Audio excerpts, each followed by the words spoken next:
de esta cobertura especial. Déjame, Toño, saludo a la distancia a nuestra respetada colega, amiga de esta familia sin censura, Nancy Flores, de la revista Contralínea, quien se enlaza con nosotros en esta transmisión especial, en esta cobertura especial que realizamos desde el Zócalo. Sí, te mando un abrazo, ¿cómo te va? Muy buenos días, buenas tardes. Buenas tardes, Vicente. Pues ni tan a la distancia, porque ya sé que estás aquí en el Zócalo de la Ciudad de México. Muy buena tarde. Así es, mi querida Nancy. Oye, dame tu opinión acerca de estos 3 años de gobierno con una oposición en nado sincronizado, tratando de pues montar esta narrativa de que no hay nada que celebrar. Y bueno, pues yo sí veo mucha gente celebrando y llegando al Zócalo. Me imagino que la oposición, bueno, entendió el que entendió, que la oposición no representa a esta gente que forma parte del pueblo sabio al que se refiere el presidente Andrés Manuel López Obrador.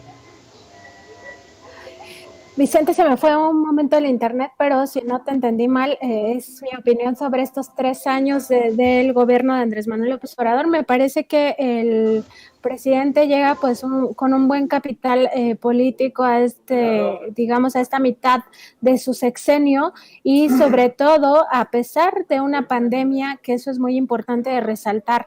La pandemia de COVID-19 generó muchísimo descontento en otros lugares del planeta. En México no, en México se mantiene la popularidad en algún sentido del presidente Andrés Manuel López Obrador. Incluso los medios que no son afines o que están totalmente en contra de esta administración federal, pues reconocen que alrededor de un 70% de la población pues se mantiene firme en el apoyo al presidente Andrés Manuel. Entonces me parece que llega pues muy fuerte a esta mitad de sexenio, y sobre todo además convocando a una fiesta, porque es lo que se está viviendo desde las primeras horas en el Zócalo de la ciudad. Yo he estado muy atenta a todo lo que está pasando, y más tarde voy a ir un rato, espero ahí encontrarte, Vicente, pues a ver cómo está la efervescencia, pero por lo visto va a ser una celebración importante en torno a estos 3 años. Así es, mi querida Nancy, y creo que son muy malas noticias para aquellos que no comparten este proyecto de nación de Andrés Manuel López Obrador, las encuestas y sobre todo lo que estamos viendo con la llegada de tantas personas todavía muy temprano al Zócalo capitalino. Yo decía que dependería también del número de personas, del músculo que se muestre en respaldo al presidente Andrés Manuel López Obrador hoy, para también tomarlo en cuenta en esta lucha de narrativas de si vamos bien, si vamos más o menos, o vamos de forma catastrófica, como lo apuntan desde la oposición. Así es, Vicente, y narrativas además que digamos que embonan en una estrategia que se ha denominado el golpe blando o el golpe suave. Hay que recordar que en Contralínea nosotros hemos dado cuenta de cómo estas estrategias tienen precisamente esta finalidad de debilitar al gobierno de Andrés Manuel López Obrador, y que van desde campañas de desprestigio hasta sabotajes, ¿no?, en términos económicos. Entonces no hay que dejar de lado esta reflexión que hacen académicos, sobre todo en torno a estas estrategias, ¿no? Entonces sí es una mala señal para quienes están en contra del gobierno de Andrés Manuel López Obrador lo que va a ocurrir hoy, pero ellos ya lo sabían, Vicente. Por eso desde el Instituto Nacional Electoral se ha estado frenando el procedimiento de revocación de mandato que se pensaba que podría hacerse en marzo del siguiente año, porque precisamente saben que van a perder, o sea que el respaldo está con el presidente, y que si se hace esta consulta de revocación de mandato, la gente va a decir que sí quiere que el presidente continúe los otros 3 años, ¿no? Entonces ellos ya saben, o sea, no es que lo desconozcan, lo que sucede es que hacen todo un andamiaje, narrativas, como tú bien explicas, acompañadas por supuesto de los medios de comunicación, porque estos forman parte de la élite que históricamente se benefició estos gobiernos neoliberales, de toda la corrupción, porque hay que decirlo con todas sus letras, lo que ocurrió en el pasado fueron actos de corrupción terribles, un saqueo indiscriminado de las finanzas públicas que nutrieron justamente ciertos sectores privilegiados, entre ellos los medios de comunicación, y en todas estas narrativas, por supuesto, que intentan dar un panorama de desastre económico, desastre de la atención de la pandemia, desastre en materia social, en materia laboral, y eso no es cierto. O sea, la gente lo ve en su propio bolsillo con la ayuda que les llega con los programas sociales, ¿no? En las familias, al menos una persona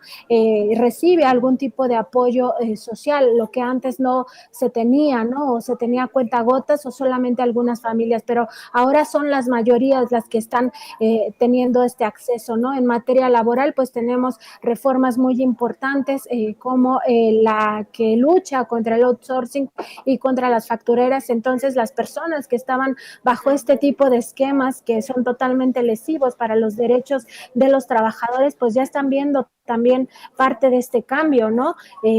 Garantizándose sus derechos como a la vivienda, a la seguridad pública, a los servicios de salud, etcétera, ¿no? Entonces, estamos viendo también en el manejo de la pandemia que nos decían que hasta 2035 o hasta, no sé, 2100 o no sé qué pronóstico hacían, todos estaríamos vacunados, cuando en realidad ya a estas alturas la mayoría de la población está vacunada y ahora se está empezando con los adolescentes, ¿no? Entonces sí, en efecto, hoy se va a mostrar precisamente ese respaldo hacia el presidente Andrés Manuel López Obrador. Querida Nancy, para cerrar, permíteme referirme a un tuit que leí tuyo en tu cuenta de Twitter.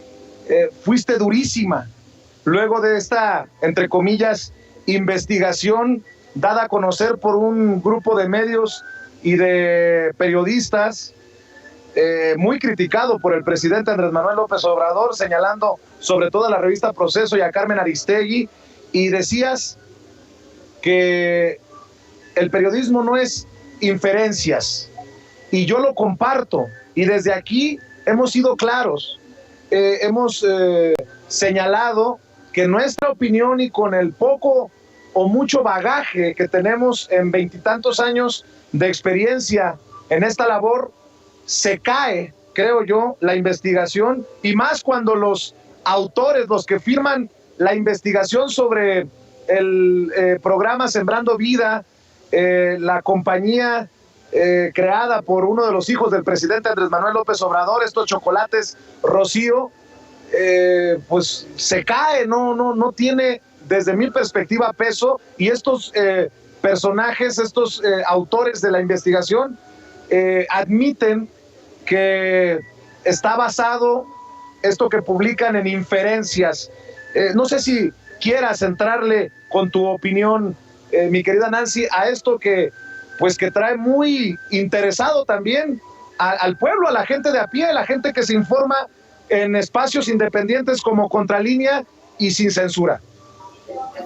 Sí, Vicente, mira, nosotros hemos platicado en muchísimas ocasiones cuál es el objetivo de la actividad periodística, y ante todo hemos dicho que es una responsabilidad social y se basa en estos principios, ¿no? La búsqueda de la verdad, la independencia y precisamente la responsabilidad que tienes con la sociedad.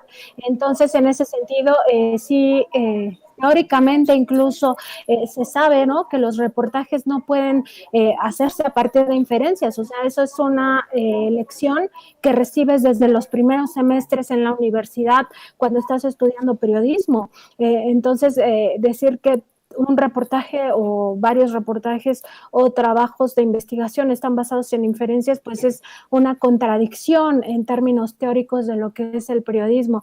Cuando hablas de que un reportaje está está basado en inferencias, pues en realidad en el argot periodístico se conocen como voladas, Vicente, o sea, y tú debes de saberlo, y esto de las voladas, pues dices, te volaste esta nota, o sea, es decir, estás inventando, estás inflando la información o acomodándola de cierta manera para que parezca lo que en realidad no es, o sea, las pruebas que tú no tienes.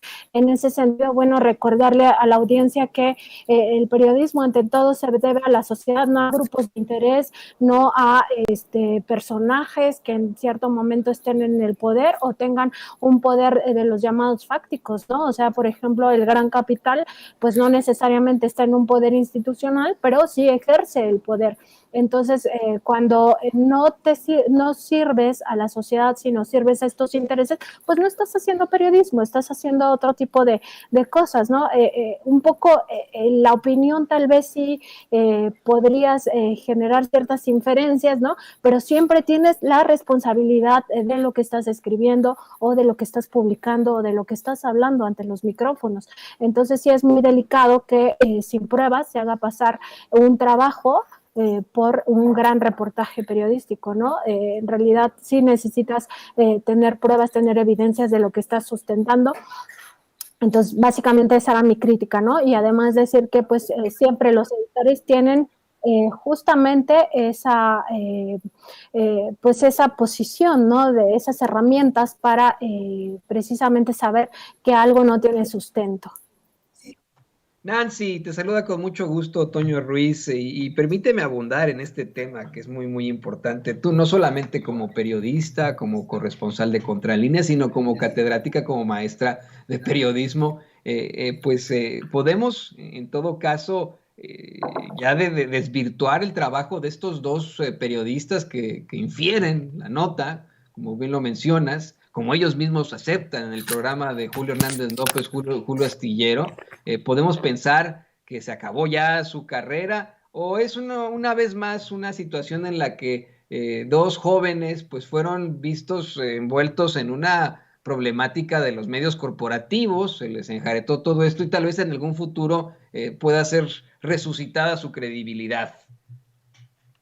Toño, yo creo que lo que ha ocurrido en México, precisamente con los medios de comunicación, es que por más desprestigiados que estén, ¿no? Tanto medios como comunicadores, como periodistas, pues al final del día se mantienen, ¿no? O sea, pueden hacer un montaje y seguir en los grandes medios, ¿no? O sea, me parece que todos cometemos errores, ¿no? De hecho, nosotros mismos podemos cometer errores, la cosa es que lo aceptes, o sea, que digas, me falló el método de investigación, tuve una falla en esto, una fuente me dio información que no era real, pero no tratar de justificar esos errores y además seguirlos reproduciendo.